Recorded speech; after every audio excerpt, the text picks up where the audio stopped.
On préférerait tous éviter les conflits, mais parfois c'est inévitable et c'est bon d'avoir des outils pour aider à démêler les chicanes, comme on dit. J'ai avec moi Maître Marc-André Gagnon du Centre de justice de proximité. Bonjour. Bonjour.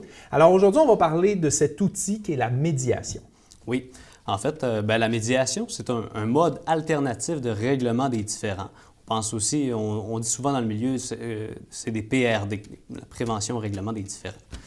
Donc, la médiation, c'est une façon de régler les conflits sans avoir recours à un juge. Donc, on va avoir une situation où on va devoir négocier entre nous avec l'aide d'un médiateur, qui est une personne neutre, qui sera impartiale, qui n'aura pas de pouvoir décisionnel non plus. Ce n'est pas un juge ou un arbitre. Et ce professionnel-là va nous aider à voir les différentes solutions envisageables pour avoir une entente.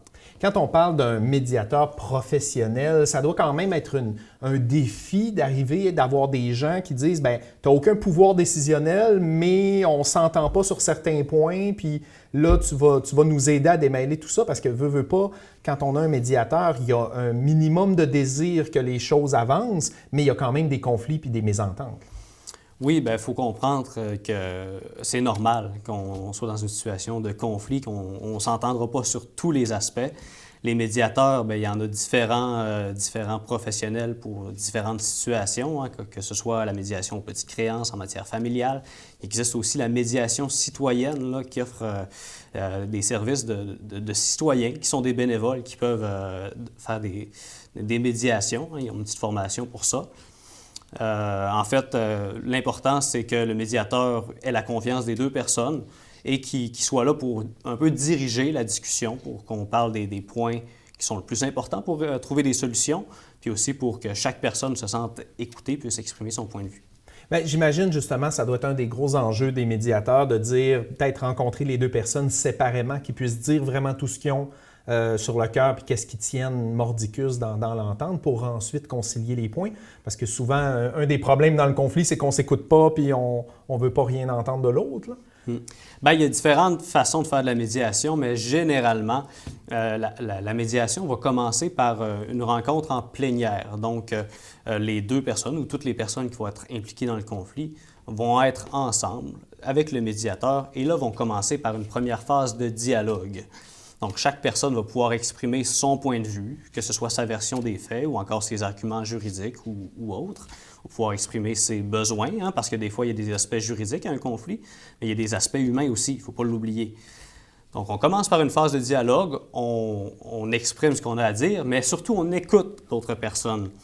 Donc, il est important d'écouter l'autre personne pour savoir, bien, il est où le nœud du problème? C'est où que l'autre personne n'adhère pas à notre position. Puis après ça, on est capable de trouver là, les points qu'on va pouvoir régler. Est-ce qu'on peut avoir un exemple des situations où on encourage d'aller chercher un médiateur avant de tomber justement dans la justice un peu plus lourde avec un juge qui tranche puis qu'on n'a comme plus notre mot à dire? Bien, en fait, dans la mesure du possible, c'est souvent encouragé.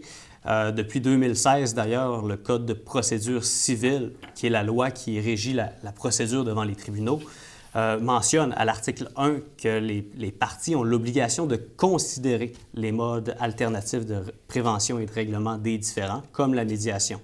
Donc, que ce soit en matière familiale, en matière de vices cachés ou en matière de conflits de voisinage, dans la mesure du possible, il faut le considérer à tout le moins.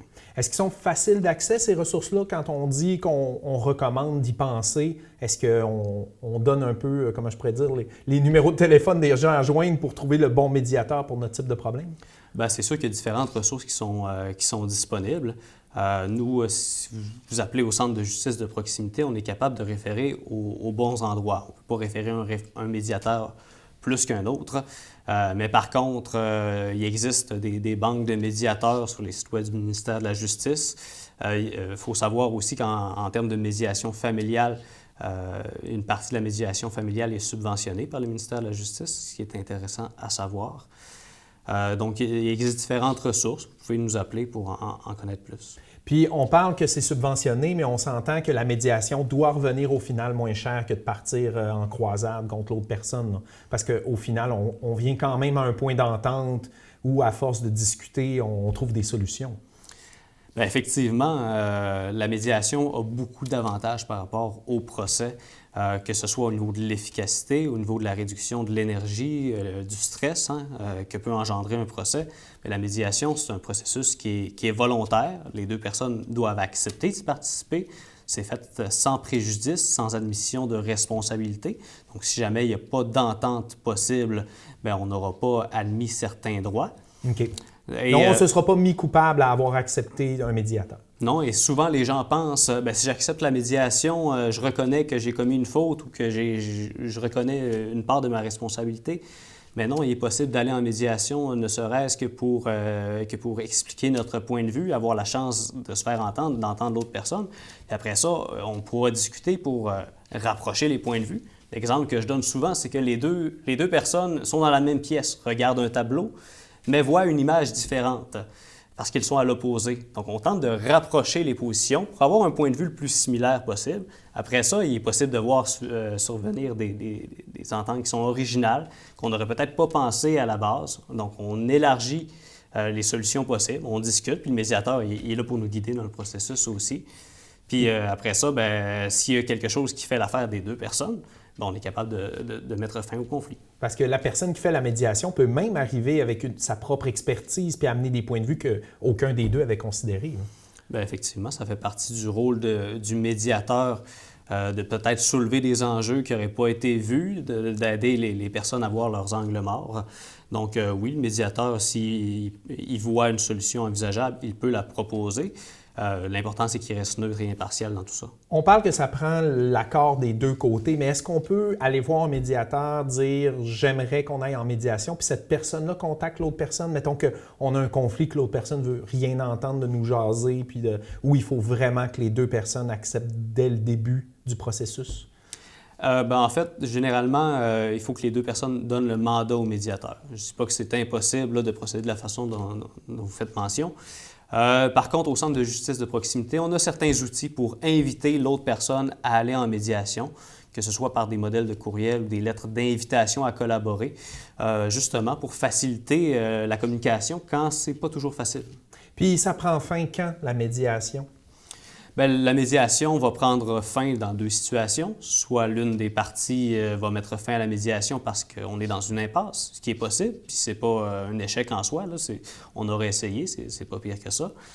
Ou encore, bien, quand on arrive à une entente qui fait l'affaire des deux personnes, bien là, on peut avoir l'aide du médiateur pour soit mettre l'entente par écrit, dans la mesure où le médiateur est un avocat ou un notaire, là, il peut avoir une expertise particulière pour s'assurer que l'entente soit claire, soit précise, soit pas ambiguë non plus. Donc ça, c'est quelque chose qui est possible. Sinon, bien, il y a des particularités quand même, notamment en matière familiale. Généralement, les médiateurs vont faire des résumés d'entente. Donc, on va faire un document qui mentionne les points qui ont été discutés avec les éléments sur lesquels les parties sont d'accord. Par contre, un coup que la médiation aura été faite, il est possible de faire une procédure supplémentaire à la Cour, ce qu'on appelle de faire une demande pour faire homologuer l'entente qui est intervenue. Donc, donner du poids un peu au document pour qu'une des deux personnes ne puisse pas revenir sur sa parole, en quelque sorte. Bien, effectivement, la procédure d'homologation va permettre de donner à l'entente qu'on est arrivé en médiation la même force que si un jugement avait été rendu par un juge.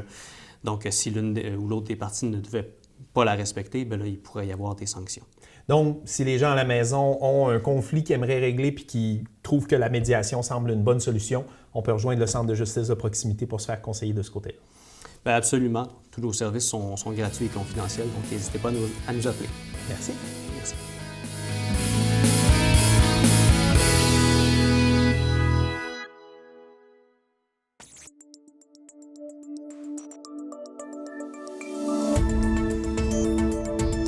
Nous TV.